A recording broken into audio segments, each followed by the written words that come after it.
यह एक अटूट सत्य है। सभी लोग अपना अपना एक दूसरे से काम निकालना चाहते हैं।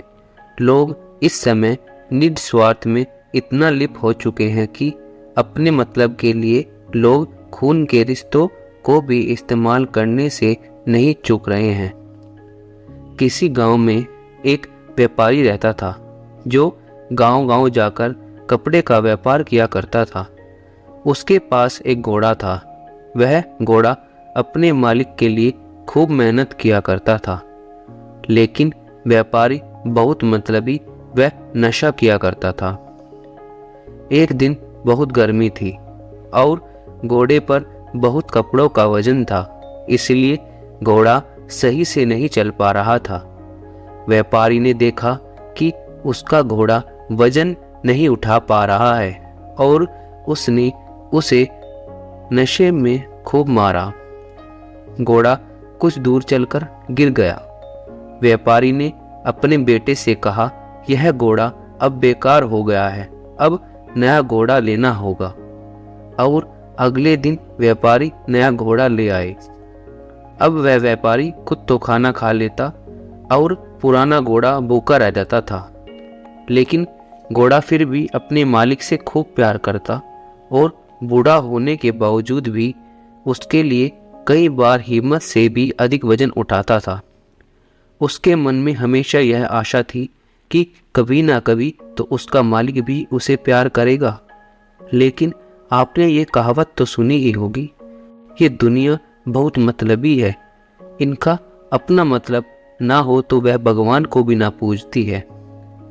एक दिन वह व्यापारी नशा कर रहा था और उसने उस घोड़े को फिर से खाना नहीं दिया।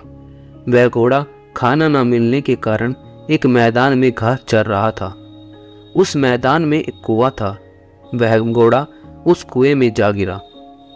वह घोड़ा घंटों तक जोर जोर से रोता रहा। किसी ने उस व्यापारी को बताया कि उसका घोड़ा कुएं में गिर गया है। व्यापारी गुस्से में वहां पहुंचा और देखता रहा, विचार करता रहा कि उसे क्या करना चाहिए और क्या नहीं। अंततः उसने निर्णय लिया कि चूंकि घोड़ा काफी बूढ़ा हो चुका है, अतः उसे बचाने से कोई लाभ होने वाला नहीं है और इसलिए उसे कुएं में ही दफना देना चाहिए। उस व्यापारी ने एक फावड़ा पकड़ा और कुएं में मिट्टी डालनी शुरू कर दी। जैसे ही घोड़े की समझ में आया कि यह क्या हो रहा है, वह और जोर से चिल्ला चिल्ला कर रोने लगा और फिर अचानक वह आश्चर्यजनक रूप से शांत हो गया। वह समझ गया था कि उसके मालिक को अब उसके बूढ़ा होने की वजह से कोई जरूरत नहीं है। वह व्यापारी चुपचाप कुएं में मिट्टी डालता रहा। अपनी पीठ पर पड़ने वाले हर फावड़े की मिट्टी के साथ वह घोड़ा एक आश्चर्यजनक हरकत कर रहा था। वह हिल हिल कर उस मिट्टी को नीचे गिरा देता था और फिर एक कदम बढ़ाकर उस पर चढ़ जाता था। जैसे जैसे व्यापारी उस पर फावड़ों से मिट्टी गिराता गया, वैसे वैसे वह हिल हिल कर उस मिट्टी को गिरा देता और एक सीढ़ी ऊपर चढ़ आता। जल्दी ही व्यापारी को आश्चर्यचकित करते हुए वह घोड़ा कूदकर कुएं के किनारे पर पहुंच गया। जैसे ही वह कुएं से बाहर आया, उसका नशे में धुत मालिक हैरान हो गया। उसने सोचा ये कैसे हो गया और अपने घोड़े से बोला, चल अब घर। लेकिन घोड़े ने उस धूर्त मालिक को एक लात मारी और वहां से भाग गया और फिर कभी वापस नहीं आया। देखा आपने, ये दुनिया आपसे तब तक मतलब रखती है जब तक उससे आपको काम है। मतलब निकल जाने पर आपको पूछती भी नहीं है। जब तक व्यापारी का घोड़ा वजन ढोता रहा, वह व्यापारी को तब तक ही अच्छा लग रहा था और जब उस घोड़े पर विपत्ति आई तो उस व्यापारी ने उसे जिंदा दफनाने की सोच ली। साथियों, चाणक्य भी कहते हैं कि यदि इंसान को यह डर लग रहा है कि उसके सामने वाले को किसी काम के लिए मना कर दिया तो वह बुरा मान जाएगा या फिर वह इंसान उसे छोड़कर चला जाएगा, तो उसे जाने दे, क्योंकि ऐसे लोगों से दूरियां बनाना ही बेहतर है। दरअसल ऐसी सोच वाला व्यक्ति हमेशा दुख ही पहुंचाता है।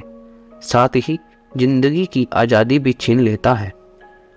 चाणक्य नीति में आचार्य बताते हैं कि इंसान इस दुनिया में खुश रहने और जिंदगी मदद से जीने के लिए आया है, इसलिए किसी की इशारों पर कठपुतलियों की तरह नाचने की आवश्यकता नहीं है।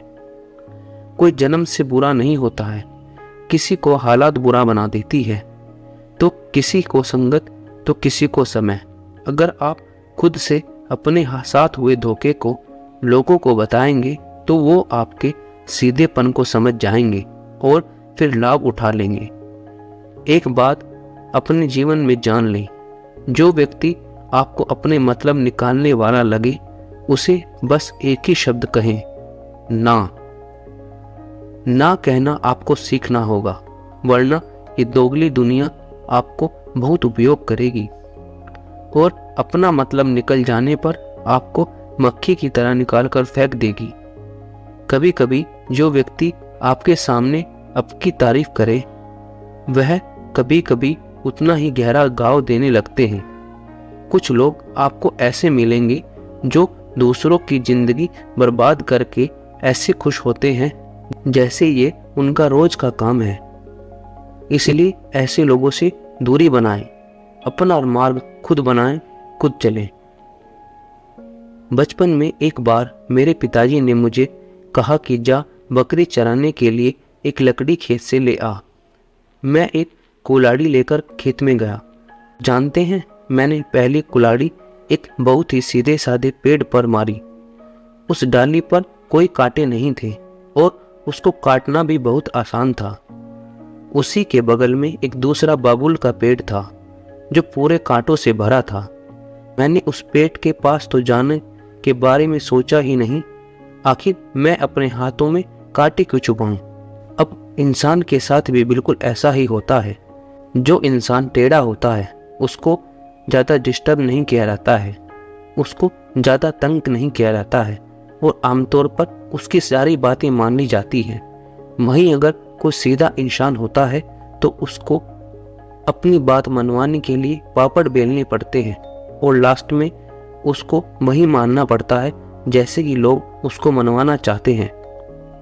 अतः मैं आपसे यही कहना चाहता हूँ, यह ज़माना बदल गया है, अपनी सोच आपको बदलनी पड़ेगी। लोग आपके सीधेपन का बहुत फ़ायदा उठाएंगे, इसलिए लोगों को उसके अनुसार व्यवहार करें। जो जैसा हो उसके साथ उसी लहजे में बात करें, तभी दुनिया को आपकी कदर होगी। धन्यवाद।